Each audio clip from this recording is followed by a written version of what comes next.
اور جو نیک بخت ہوں گے وہ بہشت میں داخل کیے جائیں گے، اور جب تک آسمان اور زمین ہیں ہمیشہ اسی میں رہیں گے، مگر جتنا تمہارا پروردگار چاہے۔ یہ اللہ کی بخشش ہے جو کبھی منقطع نہیں ہوگی۔ تو یہ لوگ جو غیر اللہ کی پرستش کرتے ہیں اس سے تم شک میں نہ پڑنا، یہ اسی طرح پرستش کرتے ہیں جس طرح پہلے سے ان کے باپ دادا پرستش کرتے آئے ہیں، اور ہم ان کو ان کا حصہ پورا پورا بغیر کچھ کم کیے دینے والے ہیں۔ اور ہم نے موسیٰ کو کتاب دی تو اس میں اختلاف کیا گیا،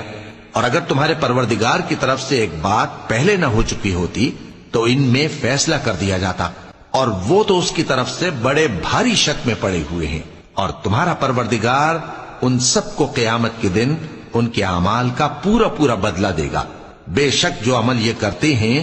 وہ اس سے واقف ہے۔